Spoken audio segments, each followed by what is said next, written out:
it's a mental factor that exaggerates, projects, kind of related to inappropriate attention. So things that are impermanent by nature, we proliferate with concepts that they're steady and stable and they're going to be always there for us. Things that are dukkha, unsatisfactory by nature, we think are pleasurable. We hang on to them, thinking that happiness exists in that person, in that situation.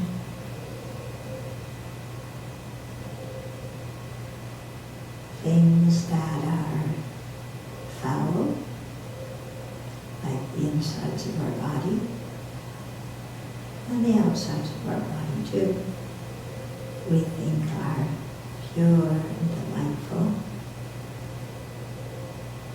And things that lack any kind of inherent existence, we think have an inherent nature. So we elaborate, we proliferate these fundamental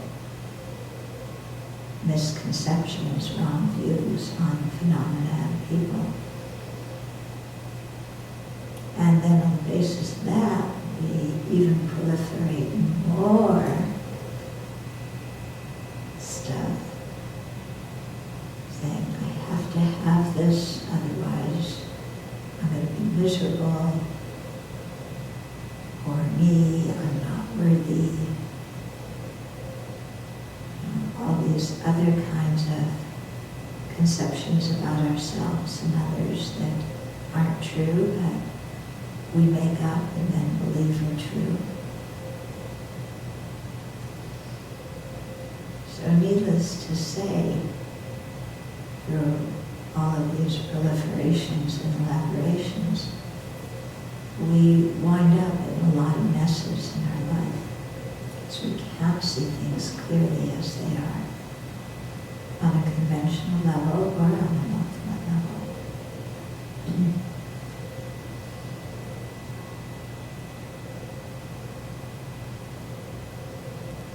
So the more we observe our mind and see that sometimes it's very far away from reality, the more we see that we need help, and the more we look to the Buddha as our teacher, to the Dharma as the teachings to practice and the realizations and state of peace to attain, and the Sangha as our companions along the path, virtuous companions who guide us well.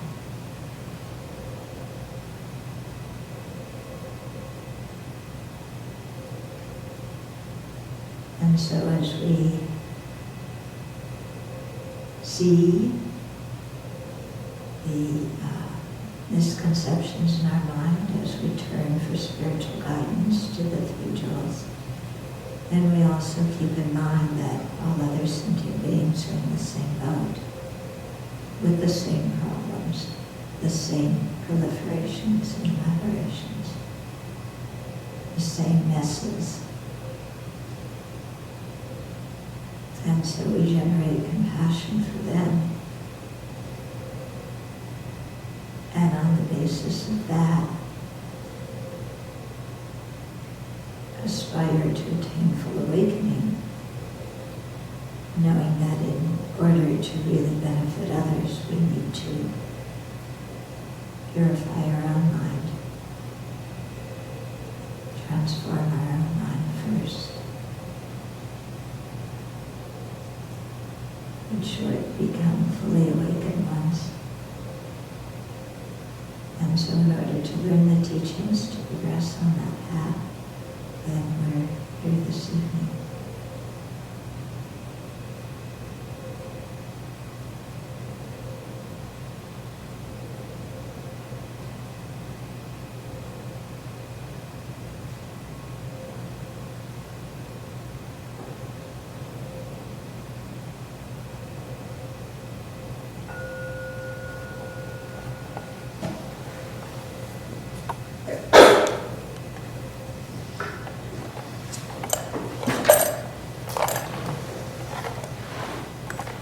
we go through the day and we think that everything we're seeing exists the way it appears to us. And we think that our opinions are correct. And we never doubt them. And then we wind up in a mess and we wonder what's wrong. How come the external world isn't behaving the way it should? But actually, this is all rooted in our own misconceptions. So those 4 that I outlined in the motivation, those are often called the 4 distortions. They're kind of the big ones. Yeah, but we can see them. They're quite blatant when we look. The first one, seeing things that are transitory by nature as permanent. Yeah, we look at this building, it's permanent, isn't it? It's going to be here tomorrow. It's going to be here for the next 5.5 million eons. It's not changing moment to moment. It's not changing at all. Yeah? Me? I'm permanent. I'm not getting older. Yeah? I'm not changing moment by moment. This relationship, whatever relationship it is, permanent, stable, not going to change. Yeah? So this is craziness when you think about it, isn't it? And yet this is just how we look at things. Yeah? And then things that are actually unsatisfactory in nature, we think are fantastically pleasurable. Yeah? You get some chocolate cake and wow, there is happiness inside that whole grain cocoa, whole grain flour with cocoa, butter, sugar. There is happiness in there. And so if I put it in my mouth, the happiness is infiltrating my whole body. Just like the light of the Buddha when you purify, the happiness of the brownie is spreading throughout my entire nervous system. Right? Yeah? Is that how you feel when you eat the brownie? Really? He's holding his stomach. Yeah.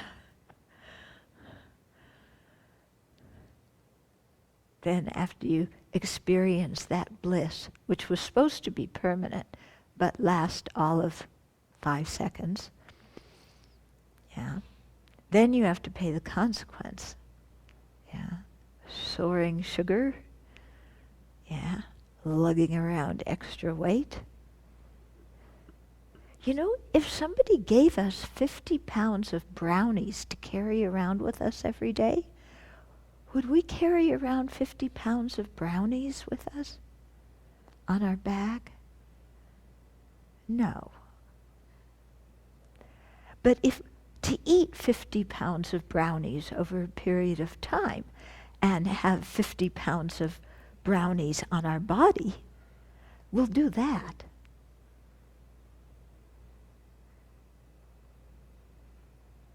Yeah. The first one was misery. The second one is happiness.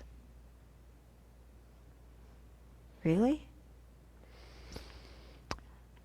Okay. Then the third one, what is foul by nature, we think is pure and wonderful. Yeah? So the body is, the source of pleasure. It's pure. As long as you don't look at it too closely. Yeah? Because every orifice of our body, what comes out of it is something not very pleasant. Yeah. The inside of our body, many people faint when they see it. Oh, seriously, when I went to the autopsy in Thailand, yeah, the monks were very afraid that the other woman I went with and I would faint because they fainted. One of them fainted before. And we said, no, we're not going to faint, you know. We worked in the kitchens with our mother handling beef and chicken, which also, I mean, what is it? It's somebody's body. Blah. Yeah, but we think it's delicious. You know, that steak, that fried chicken, yeah. But what is it? It's somebody's body. Would you take somebody's body and, you know, chop it up, fry it, put in some spaghetti sauce?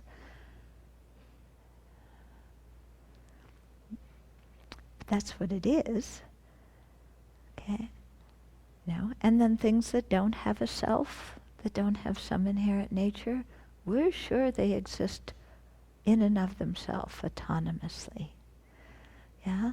So when we start to see these prapancha, these proliferations in our mind, then it becomes very clear. Sometimes when you're meditating and you see these things clearly, it's like, wow, my mind is like so whacked out. It's so far away from reality. This is amazing. You know? And I know for me, when I can see that, then my confidence in the Buddha really increases, because what the Buddha taught is absolutely true. I mean, he's the one who described this situation, and then when I see it for myself, it's like, oh, he knows what he's talking about. Yeah, so it inspires my confidence in the Buddha, Dharma, and Sangha. But these are the misconceptions that we really have to be on the lookout for, because they operate day and night and really contort our lives. Mm-hmm.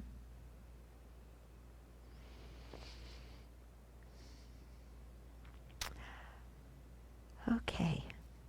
Yeah, so it's good. In your meditation, take some time and especially that first one, things that are transitory by nature, how we see them as stable, predictable, unchanging. And look at how you hold on to the people, the things, the situations around you like that, and the decisions you make because you think those things are unchangeable and steady and reliable. And then what are the results of those decisions? Okay?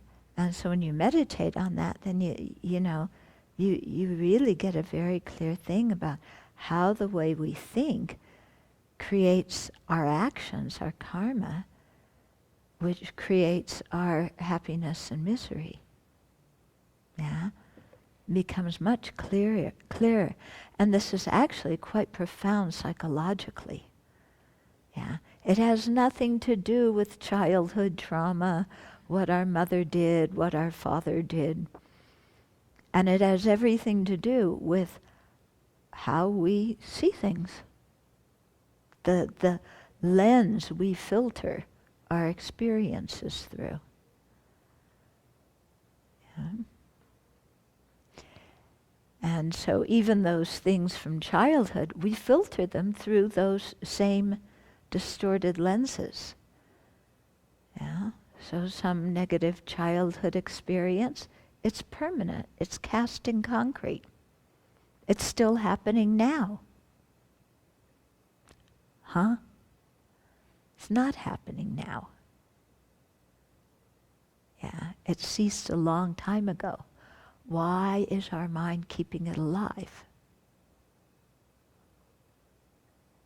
Yeah, the situation came, it went, it's gone. Where is it now? Yeah? It's what our mind is making up. Okay? So it's actually psychologically quite profound what the Buddha taught here. Okay. We're going to go back to Nagarjuna. So, let me find where it is.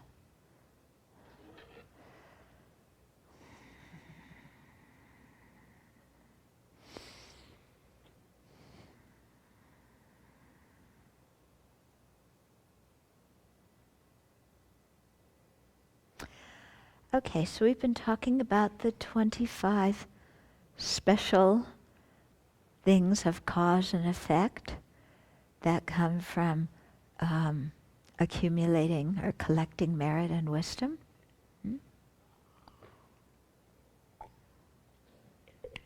So we had just gotten into the section where he's talking about the causes and effects of the 6 super knowledges. Okay, so we covered a couple of them last week, but I want to review them because they come in a set, and so it's very helpful. So verse 292, through giving garlands of lamps to reliquaries, lights for those hindered by the dark, and oil for all these lamps, you will attain the divine eye. And so by giving light, offering light, the Buddha, Dharma, Sangha, okay, lighting up pathways for people who are caught in the dark, yeah, providing, here it says oil for lamps, but how about electricity and electric bulbs? Yeah. So that creates the cause to have clairvoyance. In other words, clear seeing, being able to see things that are very far away. Yeah. And so for a bodhisattva to do that, then it gives them the ability to see what teachings are happening in other places and, to be able to possibly go there. They are able to see what other people are doing, and so they know how to manifest bodies to help these other beings. They know what about other people's states of minds, so they know what to teach them. Okay, when we talk about these super knowledges, many people get quite excited about them, but our teachers always say that first of all, unless you have a good motivation, these things are not useful and actually could be damaging to you. Yeah. And second, some people have these things as a result of gaining concentration. Yeah, that's the primary cause. Some people may have some of these kind of similitudes of these powers through karma. And people think, oh, that's kind of exotic, if I can see other people's minds or see things in a far off place, then I have special power. People will really respect me. Yeah. But actually, I've talked to some people who just were born with, a little bit of this kind of power. And, so it's out of karma, not out of concentration or, spiritual realizations. And they told me that they actually find it quite disturbing, and it's very disturbing to their mind, and they wish that these kinds of things didn't appear to them. So you can really see that, why having compassion is so important.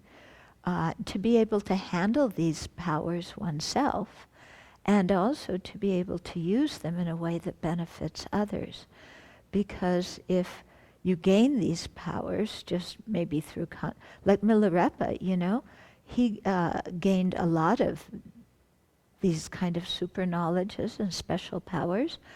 But before he became a Dharma practitioner, he used them to kill his enemies. Not very helpful. There's nothing exotic about these powers if you can't use them to benefit others and if you don't have a virtuous state of mind yourself. So that's why it's very important to create compassion. Otherwise, it can become quite a big ego trip. Yeah, or quite disturbing. Okay, but here we're talking about them in terms of a bodhisattva. So, offering lights creates the ability to have the divine eye or clairvoyance.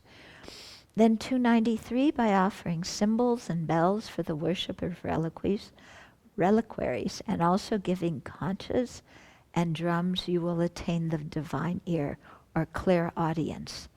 So clairaudience enables you to hear Dharma teachings in distant places and to hear other sounds and conversations and such that are far away. So again, that gives you, you can listen to teachings that are far away. You can know about your disciples' conversations, and so then know how to benefit them.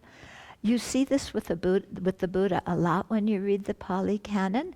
The suttas often start with the scene opening, and his disciples are talking about something and getting quite stuck in it. And then the Buddha happens to walk by, and then they ask him a question, or he says to them, "What were you talking about?" Because I'm sure he already knows, but he says, "What were you talking about?" And then they tell him, and they ask him a question to clarify it. Okay, so that enables the Buddha. So many sutras he gave that way. Through understanding what other people were talking about. So here, offering symbols, bells, music, any kind of sweet sounds. And here I should add, when we chant, our chanting is an offering to the Buddha. So it's very important to keep this in mind, because sometimes I think our chanting is going to scare away the Buddha. Yeah, because you have people singing at the top of their voice, but they're not in harmony. They're going flat, but they continue to sing loud and continue to go flat. You beat the wooden fish at one pace, but your chanting isn't the same pace as the beating of the wooden fish. Yeah. We're not in tune. So I think the Buddhas are probably going like this, get me away from these people. What kind of offering is this? Okay, so we should take care. And, when it comes to time in the chanting, when we hear, or at least this is what I do, when I hear that people's voices are out of tune, I stop singing. I stop chanting at that moment until everybody's voices get together, and then I know what to chant. Yeah, but if everybody's out of tune, and you're the one who's out of tune, but you think you're the one who's in tune, then, yeah. Okay, also, when I'm talking about our chanting, in the video that we made for Venerable Wu Yen, I suggest you all watch the part that she recorded while we were chanting the 3 refuges and bowing. The chanting was okay that day, but our bowing, going down together, we look like, and coming up together, we look like a merry-go-round. One person they're coming up, this one's here, this one's here, this one's here, this one's there, this one's there. It's like I said, cut it out of the video. If we show that to Venerable Wu Yin, she'll be horrified. Because in the Chinese chanting, you watch what your neighbors are doing. You don't just do your own trip. You have out of the side of your eyes when your neighbors are going down, when they're coming up. You go down at the same pace. You come up at the same pace. So it all looks very beautiful. And it's done with an attitude of mindfulness, wanting to make a beautiful offering to the Buddha, Dharma, and Sangha. Okay? So I think we need to keep this in mind when we chant. And also to make sure we're chanting the proper thing. It's Namo Amitofo. Some people are still chanting Amitabha. It's Amitofo. Okay? So Amitofo means Amitabha Buddha. Yeah? Okay. If you haven't been here for long, you might not realize that I comment on our chanting a lot. And in between times that I comment on it, I just give up. And I say, I'm not going to comment anymore. It's hopeless. And then this verse appears and I have to comment. You know, I have to comment. Because you see, Mr. Raven was my music teacher in high school. Yeah? And he taught us. I mean, nobody liked him, but he was a good music teacher because, you know, when we were like doing our own trip, he stopped us right in the middle and made us start again. Some people suggested that I do that with our chanting, but when we have guests, it's very embarrassing to stop the people who have been chanting for 10 years and telling them that they're off key. So I just let it go. But anyway, Mr. Raven, you know, he just, you know, you listen to your neighbors, you don't do your own trip, you know, and you coordinate. And also with the chanting, you know, we have to listen to when our neighbors are breathing because there's not supposed to be a break in the chanting. Yeah? Everything, the melody continues. So if your neighbor's taking a breath, you don't take a breath at the same time. You take it earlier or later. Okay? And also lunchtime chanting when we're doing Namo Shakyamuni Buddha, Namo Shakyamuni Buddha, yeah? Then we don't all stop at Buddha and then there's a pause and then start the chanting for the Heart Sutra, whatever it's doing. That should go through. Okay? End of sermon. I think you should stop us. So what if we're embarrassed? It's not the end. Because you keep saying the same thing and it just doesn't change. So I encourage you. Okay.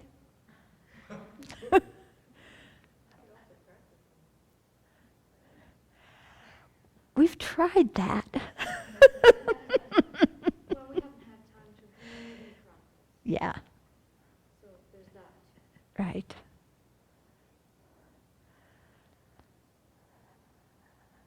Okay.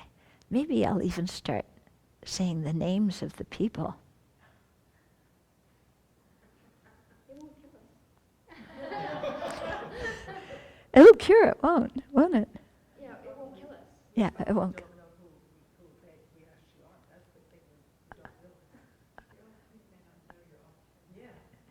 Yeah. Well, I've mentioned it sometimes before, but short-term memory loss. Okay, I will start to tell you then. The suffering of the abbess.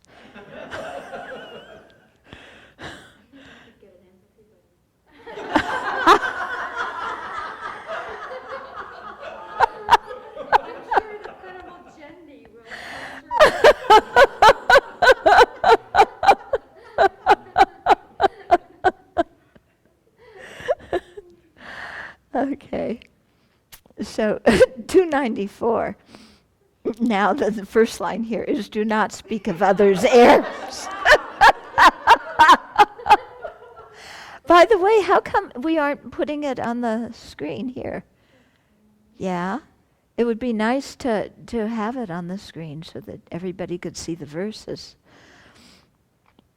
Okay, so do not speak of others' errors or mention their physical handicaps. Or verbal handicaps. By carefully protecting their minds, you will attain the knowledge of others' minds. Okay, so avoid criticizing others or discussing their mistakes. I think there's an exception to that sometimes. If people have physical, how do you say it? If you're other-abled, if there's, physical difficulties or injuries, don't kind of point them out and ridicule people or make fun of them, but treat people, of all sorts just completely equally as a dear friend. Yeah, so don't speak harshly to people who have physical difficulties. Don't make fun of them. Don't bully them. Yeah, these kinds of things often happen. It's really rather awful. But, don't offend them. Don't provoke, don't hurt their feelings. Don't provoke their afflictions. And so as a result of that, then we'll attain the super knowledge of knowing others' mind. So here you can see the similarities in all of these between the causes and the effects. So again, the principal cause is gaining deep samadhi, but these are the cooperative conditions that enable it to happen. So the advantage of having the super knowledge that knows others' minds is that then when you become a Dharma teacher, you'll be able to know what teachings people need, what misconceptions they have, so you can correct those misconceptions in the teachings. You'll be able to teach them what they need to know at the level that they're at. Okay, and so in that way be able to teach what is really kind of right for a particular individual at that time. Now, of course, when you're teaching a big group, it's going to be different. And so you can see with His Holiness, sometimes he'll teach very profound things, and then he'll crack a joke, and then he'll talk about something everybody can understand, and then he'll go back into some profound philosophy where all you understand is vase and, vase and pillar, Thank goodness for vases and pillars. They're the only things we understand sometimes. So, but you can see his skill in being able to say something that is suitable for people at all different levels while he gives a talk. Yeah. Okay. Then, so those were numbers. The clairvoyance was number 17, clairaudience 18, 19 was seeing others' minds. Okay. Then verse 295, this is going to be number 20. By providing shoes and conveyances, attending to those who are weak, and assisting your gurus with transportation, the wise person attains supernormal powers. Okay, so the idea here is to assist travelers. So if they need boots, if they need vehicles, if they need train tickets, airline tickets, help arranging to get to the station or the airport, then you help them. Yeah. In olden times, maybe you carried their packs for them, or you provided animals. Now you, drive the car, you make arrangements or things like that. Okay, so and this creates the cause to have supernormal powers. So here, supernormal powers have to do with physical things you can do. So you can see why the cause has to do with assisting travelers and people who are moving, because these supernormal powers include, there's one called fast legs, where you can walk in the sky. You can make from your own body, you can make many bodies. Then you can take all those other emanations and dissolve them back into your own body. You can walk on water. You can dive into the earth. And so you have all those kinds of things, physical abilities. So this can enable you to go to teachings where teachings are being held. And while normally the Buddha forbade his disciples to demonstrate these kinds of powers if they have them, in the Buddha's own life he did. That's the Day of Miracles, but simply because these non-Buddhists were heckling him and pestering him to have a contest, and so he kept saying no, no, no, and then finally he had to say yes. Okay, but a teacher, at the right time to one or two students may show some kind of powers as a way of inspiring faith in their teacher, in the students. Okay? But that's not something you go and blabber. If you see that kind of thing, that's not something you go and blab about to other people. And if you have that ability, you certainly don't use it to show off. Okay, so that was 20. Then verse 296, and this will be the number 21. By making effort for the sake of the Dharma, by keeping the Dharma treatises and their meaning in mind, and by giving the Dharma immaculately, you will come to remember your past lives. Okay, so by making effort for the sake of the Dharma, yeah, so you really put in effort to study, to memorize, to think about the teachings, yeah, by keeping them, the treatises and their meaning in mind. So, you know, when you hear a teaching like this, you don't just take notes, shut down your computer, or close the file, and then the next time you open the file is next week when the class is there. Meanwhile, you've forgotten everything you learned, and that's not the way to do it, okay? So here it's by really, you know, going and reviewing the teachings that you heard, thinking about them. You know, you can do some extra reading to try and understand them more deeply. Okay, integrate them in your daily life. So that's one of the causes. The other one is by giving Dharma immaculately. Okay, and so when you're teaching, to teach correctly and to teach with a good motivation so that you're not expecting any kind of respect or praise or status or offerings, but just teaching with a kind heart towards the other people. And then, of course, teaching in a skillful way. And so then this enables you, through cause and effect, then you gain this ability to remember your past lives. So when you remember your past lives, one of the things that comes along with that is you remember all the teachings you've ever heard. So there you can see the link between teaching purely, putting effort into the Dharma, you know, remembering the meaning, because then when you remember your past lives, all of that will come back to you. You know, what you've heard throughout, you know, eons of teachings, which would be really nice, wouldn't it? Okay.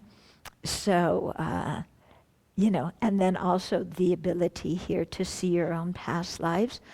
Now, some people ask me, you know, well, what about, you know, because there's these people who do past life regressions now, and they say, you know, should I do that? I don't think that's so helpful, because as I tell people, there's many people who remember being Cleopatra, but not many people who remember being Cleopatra's attendant. Okay, and many people who remember being Napoleon, but not many who remember being killed in Napoleon's wars. Okay, so yeah, that's one thing, that these kind of things may not be accurate at all. A second thing is that I once met somebody came to see me, and he was really distressed because he had gone to this kind of thing, and he had remembered killing someone in the past, and that just totally freaked him out. Yeah, he was really in distress because of this. So, you know, it makes you think that unless you have a strong mind and some understanding of karma and purification and these kinds of things, just having the ability to remember past lives isn't necessarily going to be something that benefits you. Okay? When you have a strong mind, when you have compassion, when you're stable in the Dharma, then if you remember your previous lives, you remember the teachings you've heard, you also remember the negativities you've created, so that gives you a lot of inspiration to do very strong purification, you know, and to really uphold ethical conduct. And so with a strong mind, having those kind of memories can enthuse your Dharma practice. Okay. But otherwise, it's not so important to understand specifically what our previous lives were. It's more important what we do this life. Okay, then 297 is number 22. Through correctly and truly understanding that all things are essenceless, you will attain the sixth super knowledge, the supreme cessation of all defilements. Okay, so the first 5 super knowledges, those can be had by people who develop concentration. Some of the people following the Here and Solitary Realizer path also develop them. All of the bodhisattvas, at some point must develop them.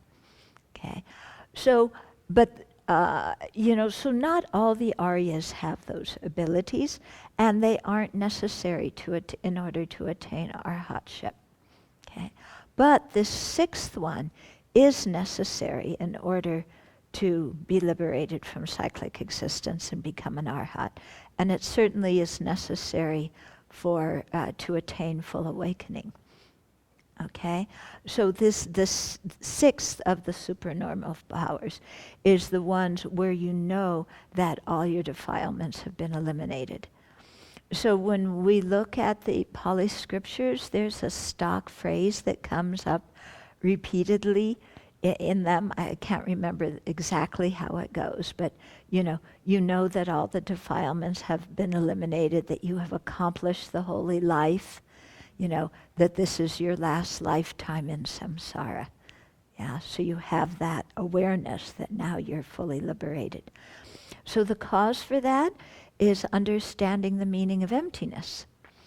So that clearly makes sense, doesn't it? Because understanding the emptiness of inherent existence is what gives you the ability to cut the root of all the afflictions and attain nirvana.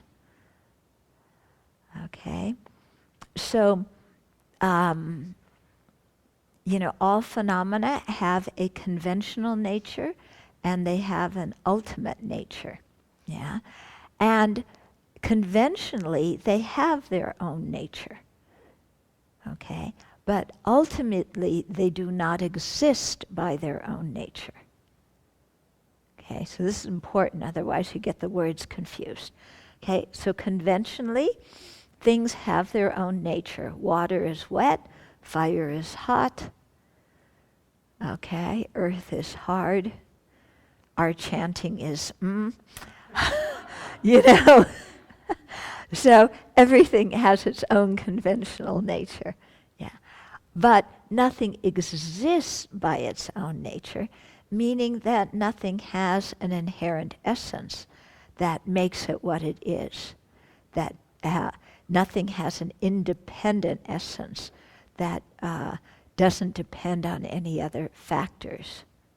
Okay? So everything's empty in that way. And that's the wisdom, of course, that we use to purify the mind, to dispel all the afflictions, to attain awakening. Okay, and then there's 4 conditions that are needed to work for sentient beings in a vast way. So these are going to be 4 that, of course, the bodhisattvas have. So the first of the 4 conditions are this set of 6 super knowledges. Okay? The second is the 5 sublime eyes. So Maitreya talks about these in the Ornament of Clear Realizations. And so they are the physical sublime eye, celestial sublime eye of wisdom, the sublime eye of Dharma, and the sublime eye of the Buddha. So these must have to do with increasing levels of wisdom and seeing the nature of reality. Okay, then the third one, okay, so those 5 sublime eyes are the second condition. The third one is fortitude, that has inner strength in dealing with problems and hardships for the sake of the Dharma. Okay, so these can be, the hardships you experience by going to teachings. Maybe you have to save a lot of money, you have to travel on a plane, the car breaks down, different kinds of things, whatever you have to go through to get to teachings, different hardships you face. It could be the hardships in organizing teachings. You have to make a daily schedule, then you have to help the guests, and you have to clean the room. This is really very severe hardship. It's amazing that we ever make it. Huh? The hardship of taking care of the guest teachers that come, of serving the guests, of serving the teachers. There's a lot. May we only have those kind of hardships. Okay, put it that way. Okay, and then the fourth one is expertise in explaining the Dharma. Yeah, so that you have to have a good understanding of the Dharma, and then a good understanding of your audience, so that you can explain to others what they need to hear in a way that they can understand it.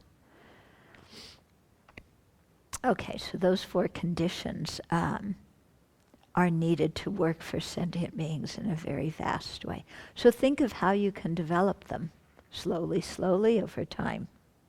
Okay? First one is don't complain. Yeah? You can see it. If we're going to develop heart fortitude, in getting teachings and making teachings happen, we can't have a complaining mind.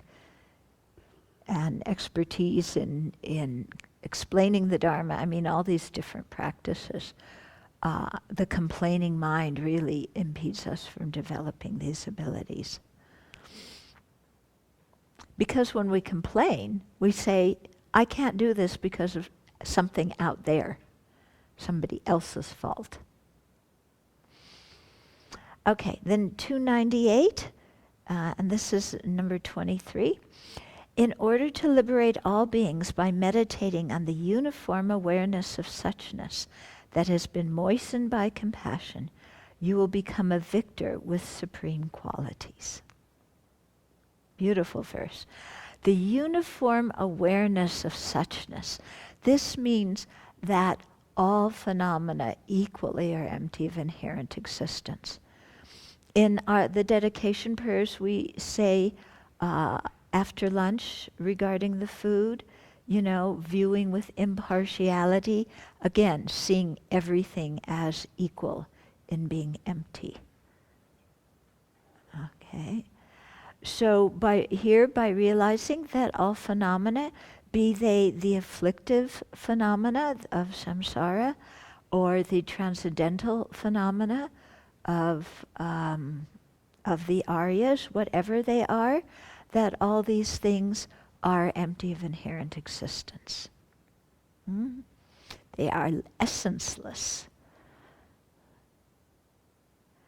Yeah, and so to have the uniform awareness of suchness. So it's not that, and this is important, it's not that things in samsara lack inherent existence, but all the things of the path and true cessation, those things inherently exist. Everything equally, whether it's an afflictive phenomena to be abandoned or a pure phenomena that we need to actualize, they're all equally empty. And emptiness itself is empty.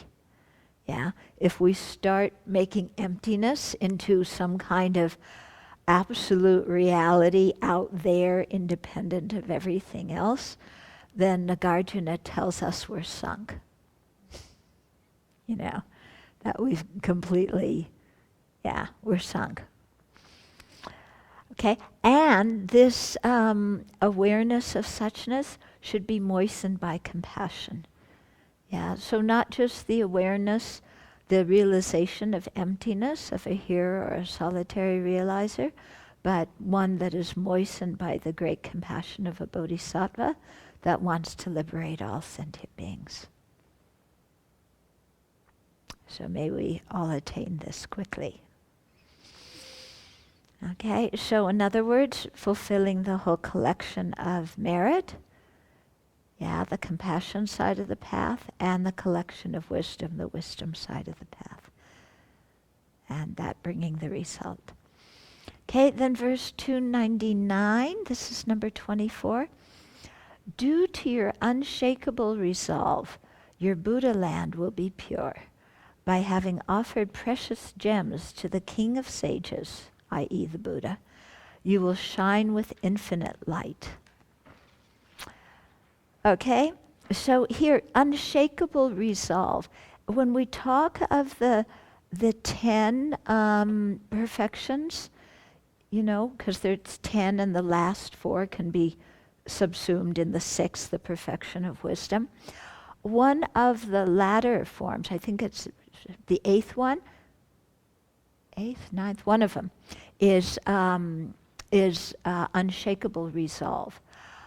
Sometimes this is translated, the Chinese translate it as vow. That translation's a bit misleading because we think of vows in English as, like a promise you've made to somebody else or something like that. So it's not exactly a vow. If often from Tibetan into English, they translate it as prayer.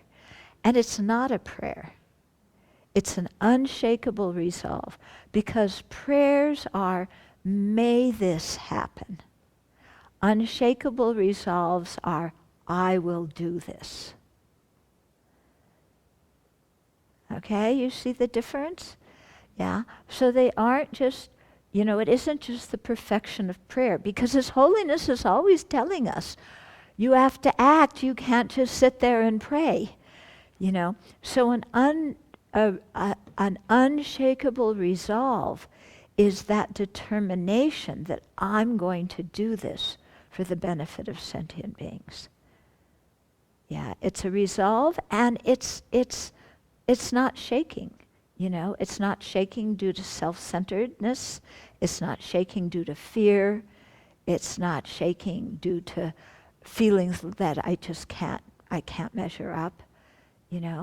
It's not shaking because we have doubt. Yeah, it's really a very strong bodhisattva, unshakable resolve. And when we do we're starting the Medicine Buddha retreat, then we'll be going through the unshakable resolves made by all these Medicine Buddhas. Okay? So, it's because they made these unshakable resolves that they have certain powers to help different sentient beings. They're not just sitting there like, well, when I become Buddha, may everybody be well and happy. May they, May is good. It's good, but it's a little bit vague, isn't it? Yeah. So we step it up by I will. Yeah, that unshakable resolve. Okay, so bodhisattvas make all sorts of unshakable resolves. Some of them nobody can actually accomplish. Lama Zopa's favorite one, I will lead all sentient beings to full awakening by myself alone. Whoa, But wow, what an unshakable resolve to make in our mind. It's impossible to do that. But if we have that unshakable resolve, then we're going to be able to do a whole lot of good in the world. Yeah? And we need that unshakable resolve. Otherwise, doing good in the world is not easy. Yeah? Because we're living in a world. They say that this is the time of the 5 degenerations, and we're living in samsara with sentient beings who have minds full of afflictions. So doing something to benefit these sentient beings is not easy. Yeah, because they're fighting, what is it, hook, line, and sinker? Hook, something like that, with all their might. Ignorance, anger, and attachment are throwing a temper tantrum and wanting to go the other way. I mean, look at our own minds. The Buddhas and Bodhisattvas have been trying to lead us to enlightenment for eons. And what do? I'm tired today. I can't go to teachings today. They're too far away. I don't feel like it. Yeah, I don't, that one? I don't feel like it. Make me. I don't feel like it. That's what we're like, isn't it? Yeah? The Buddha appears in front of us and gives us some good advice on what to practice and abandon. And we go, I don't feel like it. Yeah, I want to go lie on the beach. I want to drink tea and have chocolate brownies with Buddha boy.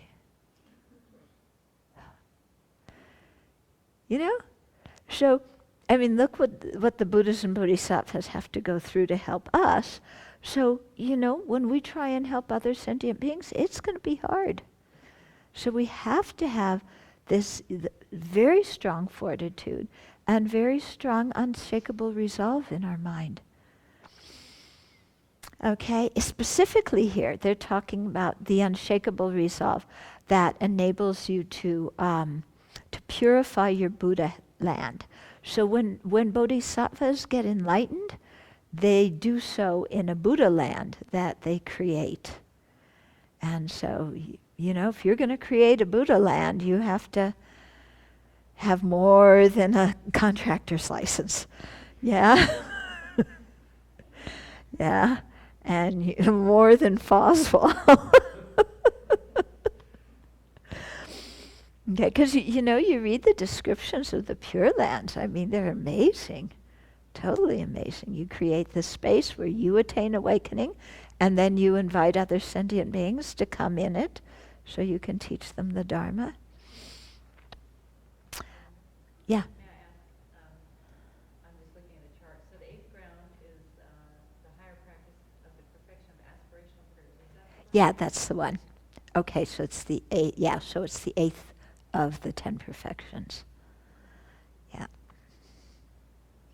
But see, the word prayer, I don't feel like prayer is strong enough. Because also prayer implies you're praying to somebody outside. Yeah? So I think it's got to be stronger. Okay, then, and then number 25 in this is if you offer jewels to the Buddhas, the king of sages, then you will shine with infinite light. Okay, so Amitabha is the Buddha of infinite light. That's the literal translation of his name. And so, by offering gems and lights and jewels and things like that. One of our Singaporean friends gave us those little, gems or glass. We have them on the altar there. They're so beautiful and they radiate light.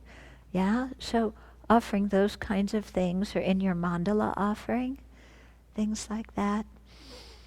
Okay. Also people have offered jewelry to some of our the statues of some of the bodhisattvas. Okay, then verse 300. Okay, so you got all 25. So verse 300, thus realize that a karmic effect corresponds to its karmic cause. We should meditate on that every day. Okay? Thus realize that a karmic effect corresponds to its karmic cause. In other words, things do not happen randomly by accident, and they do not happen due to discordant causes. causes that don't have the ability to produce them. And they don't happen due to permanent causes, because there's no such thing as a permanent cause. Something that's permanent can't be a cause. Okay? Therefore, you should always benefit beings. This will likewise benefit you. Yeah? So he's saying, I got to put this quote in the book. It's so rich. Yeah. So thus realize that a karmic effect corresponds to its karmic cause.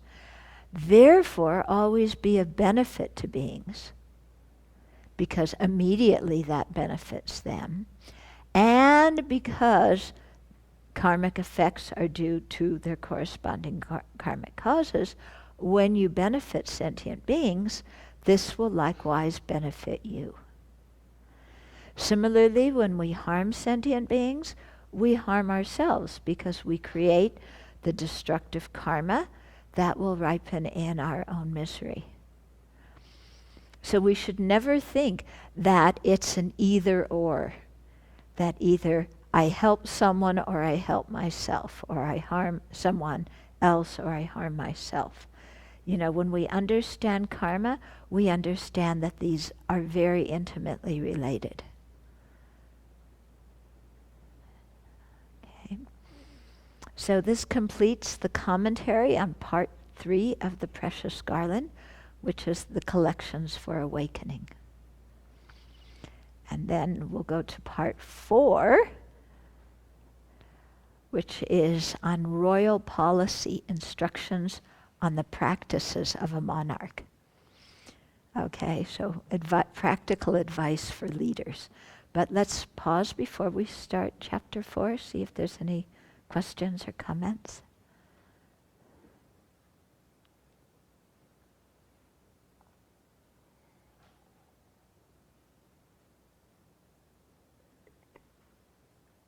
Mm-hmm.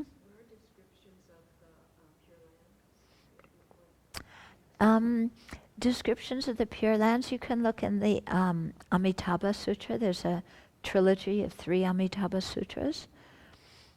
Yeah, so you can look in there. There's also in the Akshobhya, there's the Akshobhya Pure Land. So in that sutra, there's going to be a description. Yeah. And there's all sorts of different kinds of Pure Lands, so in different texts you'll find them. Mm-hmm. This question has been asked before, but I'm still trying to understand, when we make aspirations, do we want to aspire to have a precious human life, or do we want to aspire to be born in pure life? Okay, so at the time of death, do we want to? Hmm? Yeah. Okay, so when we're dedicating, do we pray for precious human life or for rebirth in a Pure Land?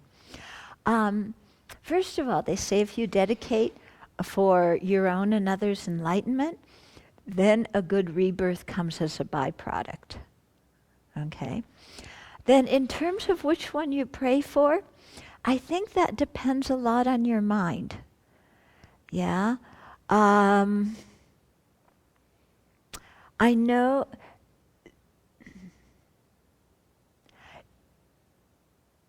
okay.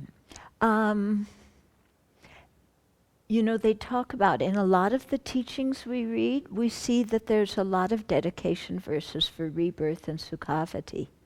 Yeah? In the King of Prayers, in here, in the Posada, our dedication verses for Posada. So this comes a lot to pray to be reborn in Amitabha's Pure Land. Yeah. The advantage of being born in Amitabha's Pure Land or Akshobhya's Pure Land, one of those Pure Lands, is that you can be reborn there as an ordinary being. There's some other Pure Lands, like Vajrayogini's Pure Land, you can only be reborn there if you have realizations. Okay?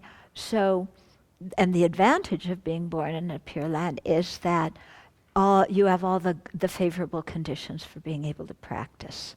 So there's fewer distractions, there's lots of teachers, there's really good conditions. Yeah. On the other hand, they say that having a precious human life is the best condition for being able to practice the Tantra. Yeah. And if you're able to practice the completion stage of the Tantra, which is a very advanced level of practice, then that leads to enlightenment in that very lifetime. Yeah. So I guess it depends what level of the path you're on. Yeah. It depends, I think, on your relationship with your teacher, too. Sometimes, I look at what His Holiness does, and he's able to do so much good because he has disciples who help. Yeah, if all those disciples are born in the Pure Land, yeah. So, His Holiness needs help. We might want to hang around and help His Holiness. On the other hand, if our minds are, completely filled with garbage, then we may wind up frittering away that life, and instead of helping His Holiness, create negative karma. So I think it really depends on the individual. Hmm? So it sounds like, if thinking, I really need that kind of extensive practice, which then I should go to Pure Land and practice, get strong enough, then get a human rebirth after with certain abilities. Yeah, that's one way to do it, to go to the Pure Land first and then, be born as a human being later when you have the abilities to practice the Tantra. It's another way to do it, yeah. That's why they say many bodhisattvas in the Pure Land are praying to be born with a human body. Mm. So what form does a being have in the Pure Land if not a human body? Well, the way they describe it, it kind of sounds like you have a human body, but I don't really know. I haven't been to a Pure Land. Yeah, the way they describe it, it's like that. In Amitabha's Pure Land, you're born inside of a lotus, and depending on how spiritually advanced you are, the lotus either opens quickly or opens slowly. In Akshobhya's Pure Land, you're born the women there get pregnant, and so you're born, I guess from the womb. But they get pregnant by the men looking at them. Yeah. So,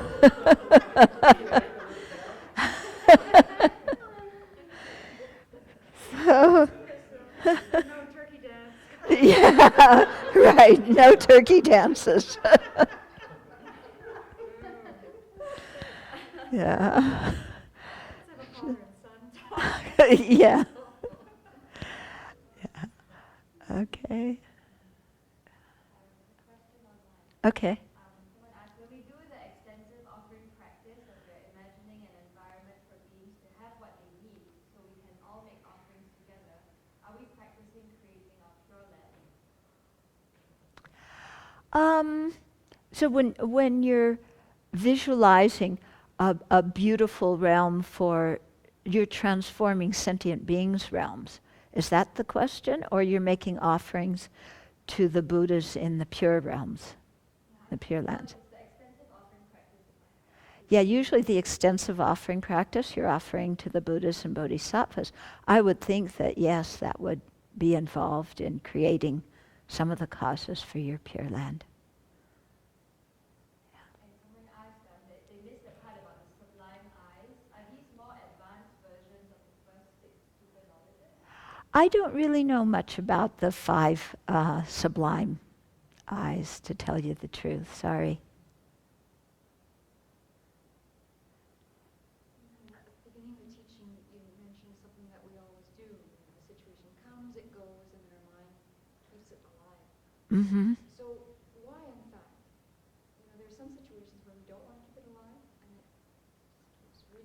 Yeah. Okay. So going back to the motivation, how there are situations from the past that our mind keeps alive, but they're painful and we don't want to keep them alive, but we do anyway. One thing I think is habit. Just, we're in the habit of distorted ways of thinking, so the energy, water naturally flows down, the mind flows in that direction. But second of all, I think because all those disturbing things that we remember, they reinforce the sense that I exist. Yeah? They all reinforce, if I'm a victim of this, if this person harmed me in this way, if I saw or witnessed this horrible situation, there's a big I in all of those, isn't there? And so I think, it just reinforces this idea of I that is the root of our samsara, but that we hold on to for dear life. Yeah?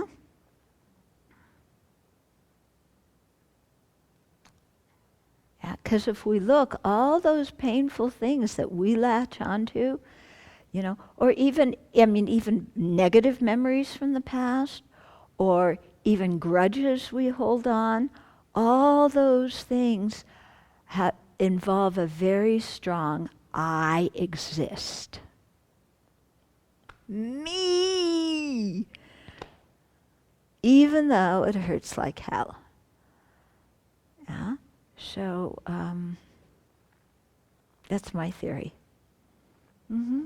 Isn't that also because we don't really, well, obviously not you, but the rest of us don't really understand the nature of karma? Because if we did, we'd be able to see that childhood karma in quite a different context and realize that we created the causes and conditions. Yeah. That got us there. Right. Exactly.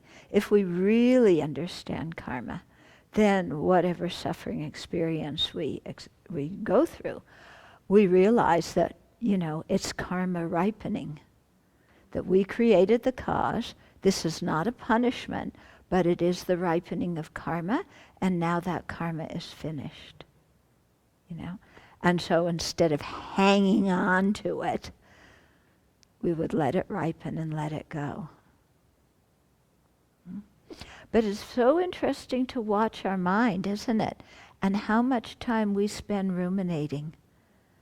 Yeah, we waste so much of our precious human life ruminating. Going round and around and around and around and around.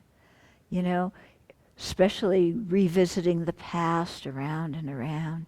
Woulda, coulda, shoulda, why did this happen to me? I should have, I would have.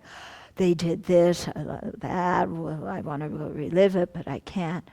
Or going in the future, ruminating about the future. I want to do this, what can I do to get that? How can I, and this and that. No, it's not going to work out, but I should be able to make it happen. And it's all conceptualization in our mind. It doesn't even exist now. And so we waste our life like this. Yeah? So I think it's very helpful, to really be able to look and just sometimes to be able to say, this is conceptualization. Yeah? This is proliferation. This is wasting my time. And when you have a strong feeling that this is wasting your time, then it becomes much easier to forgive all these people in the past. Yeah? Because who wants to hang on to a grudge? And who wants to be mad about something that isn't happening now?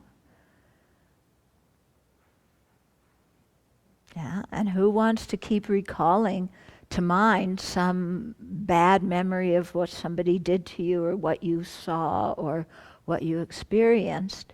It's like it came and it went. Yeah, put it down. That's right. I was able to drop something, to let go. And I was able to recognize the suffering that I was giving to myself by holding to it. And I said, you want to keep make yourself suffering? Like it was clear, like you're making yourself suffer. You can drop it. You don't have to continue to do that. Mm. And it took me a long time to get that. Yeah. People have told me. I remember Heather, a few years ago, we were in the hall and I don't remember what retreat it was, but she just dropped it.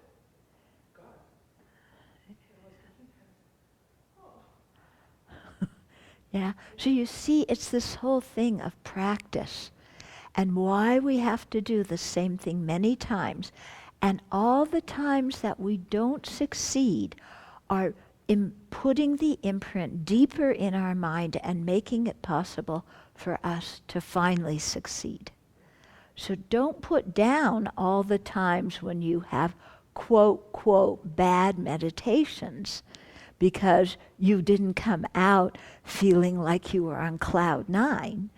Because just the fact of your familiarizing yourself with a different way of thinking is imprinting that in your mind, and making it possible so that sometimes you do go, aha, yeah.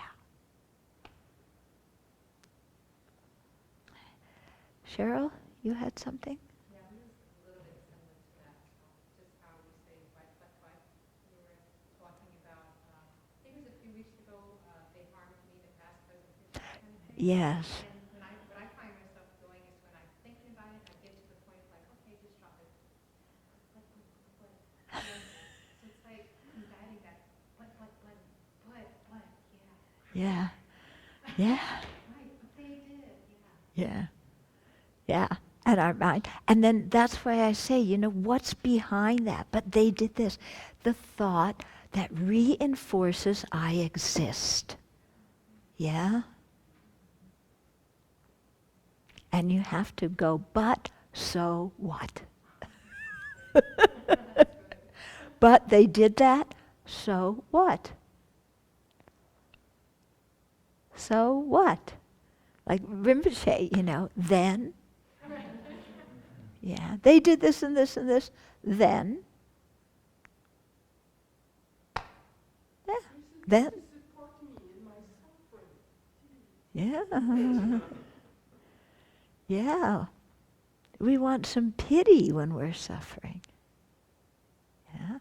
And when people don't give us the pity we want, we get mad at them.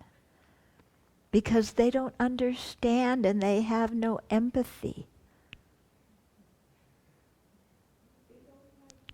Yeah, they don't like me. They don't care about me. What was it you did? Yeah.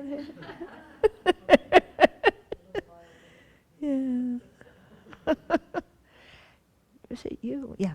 I just know that I've been working very hard, and when I have some disharmony with a member of the community, my old song and dances has got to be something, they're just totally out to lunch. They could just straighten up and figure it out. And If they only chanted better. But just seeing that, anytime I have disharmony, anytime I have struggles in the community, to say, it's okay, create the causes for this. Mm-hmm. After a whole life where I kind of played the victim role up the wazoo, it's been really helpful to take that on board instead. And what happens, there's a difficulty, and then we work it out. Mm-hmm. I work it out. It doesn't have to be worked out with somebody else. It just has to be worked out with Setkin. Mm-hmm. And I feel slowly that I'm feeling empowered by saying, this is just karma. No big deal. You want to change it? Then you know the causes that you have to create. Mm-hmm. You're not working in a tunnel here that you don't know what to do. So it's been really helpful. And as a result, I think I don't hold things and things move through when I've had difficulty. Yeah. So I can really see that as an improvement in Yeah. shortening the time. Yeah, for sure. Yeah.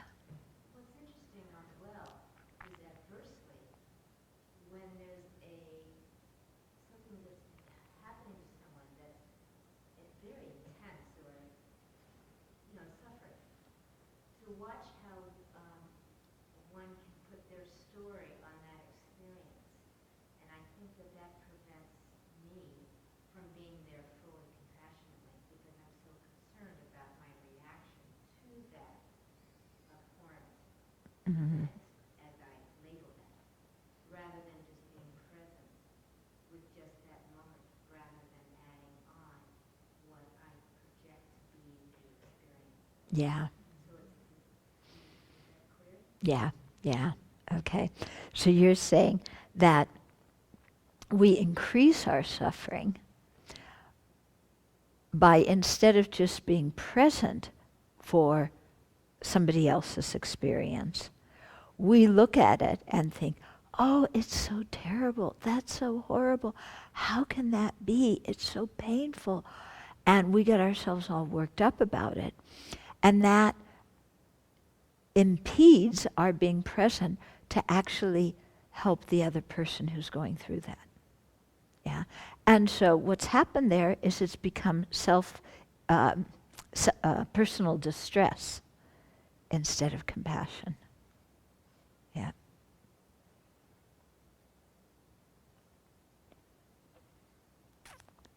Anything else? Someone online asked, doesn't the Pure Land begin in our hearts? Sure. That sounds good. Yeah, Pure Land's created by our mind, so yeah, gotta begin there. Okay, so we'll dedicate, because there's not much time to start the new chapter. The next chapter is really sweet.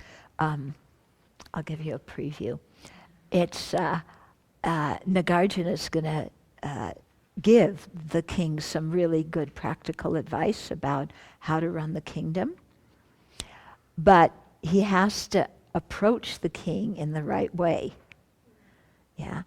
So he begins by acknowledging that, because the king is so powerful and people are afraid of him and they want to please him, that therefore they don't tell him the truth. So he doesn't get the feedback and information he needs because everybody's pandering to him. But he's saying that as, Nagarjuna, wants to sincerely help the king and by extension all the citizens, so he's going to talk to him in a straightforward manner. But then he also says, because he has to approach the king properly, that the king is the Lord of this whole kingdom and so powerful, and he is just merely a simple Buddhist monk, so please excuse me, dear king, for offering my ideas about how you should, conduct royal policy. Yeah. So it's very sweet to see how he does this. Yeah. But it makes you also see that as the leader, any leaders can be in very isolated positions, and people don't tell them the truth. They hide information that they think the leader will find distressful because they're afraid that the leader will, shoot the messenger. Yeah, so they only want to say nice, sweet things. Then the leader doesn't have the information they need, and they make incorrect decisions. And then all these people, who want something out of the leader, manipulate them for their own benefit. Yeah, so it's a big problem. I'm sure President Obama faces this. Some people criticize him straight out. Yeah, and some of that may be useful, but I'm sure a lot of it isn't. But then, there are maybe other people who just are, coochie-cooing and don't speak frankly, and that's not very helpful. Mm-hmm. When you said what Nagarjuna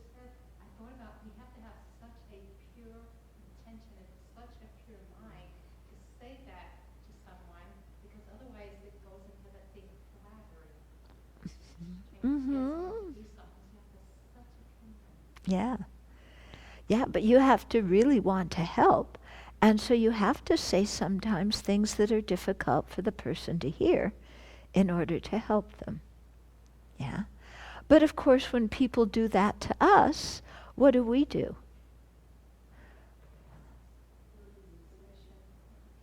Yeah. Who do you think you are talking to me like that? You don't know me. You don't understand me. You're projecting your rubbish on me. Yeah. And it's so interesting sometimes how who we'll listen to, because two different people can tell us the exact same thing and we'll respond in two different ways. Sometimes, if it's your boss or, somebody you respect who says something to you, you'll kind of listen, or even if sometimes you'll get defensive, but you'll keep your mouth closed, because you're afraid of what's going to happen. But somebody who you consider lower than you may say the exact same words.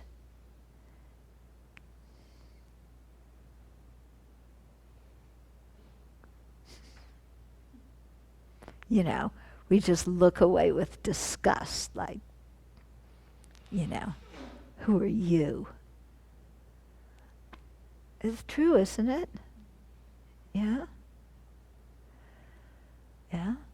So somebody says, oh, I walked around the people's bedrooms and some people had a lot of stuff all over the place. They had stuff on the floor and stuff all over, and their beds aren't made and like this. And if I say that to them, they just kind of, they keep quiet. Yeah. If another person in the community says that to them,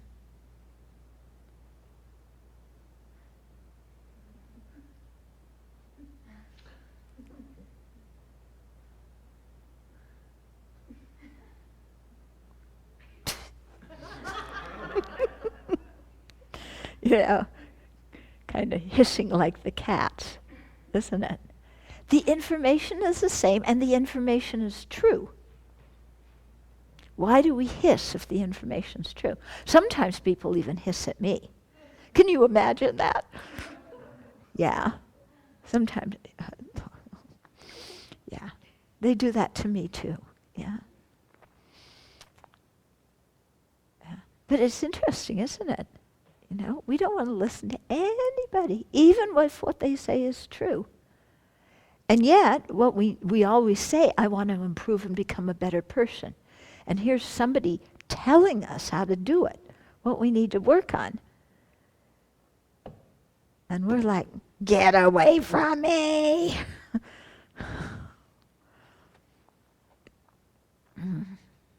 Okay. Product of afflictions, isn't it? Isn't that afflicted mind? What?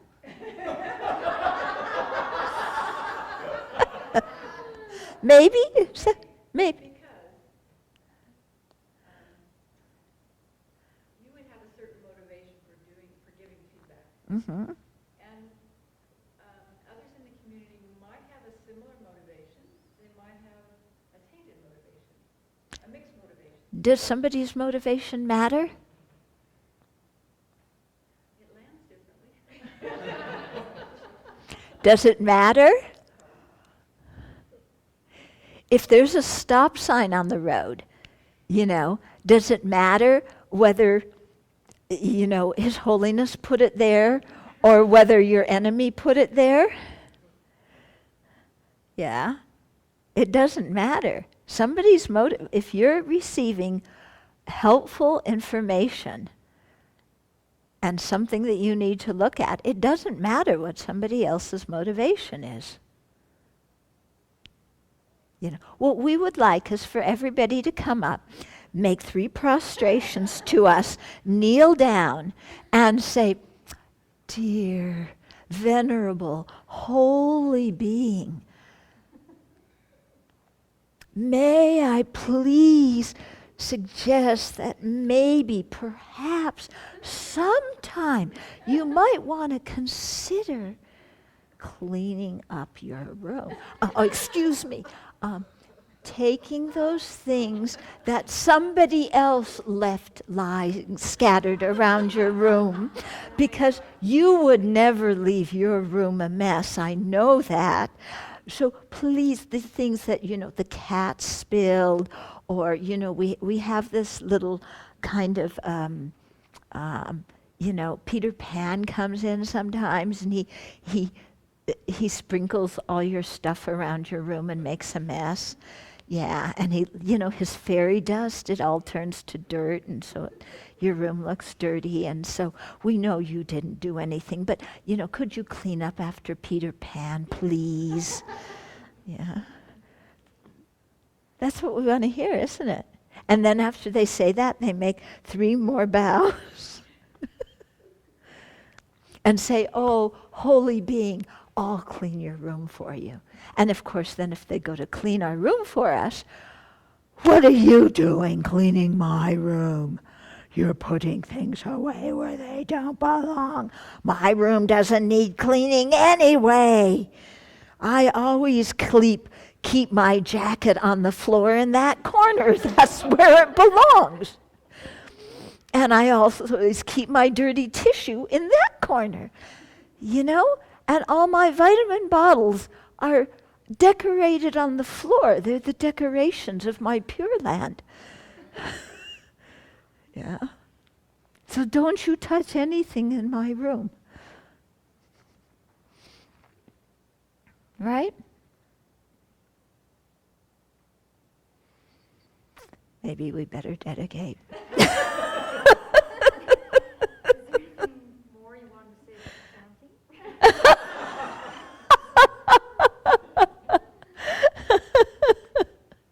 Usually in somebody's room, we just say, "If Venerable sees that." And then you make sure to distract me so I don't. But I see your offices. And sometimes the offices are just as bad as the bedrooms. Not everybody's bedroom is bad. Some people, I go in, bed's made, perfectly clean and tidy. Many people's rooms are like that. But some people,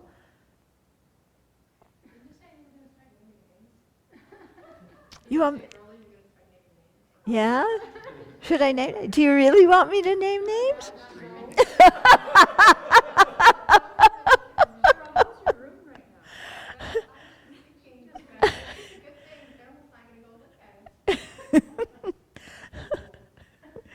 Okay. Shall we dedicate?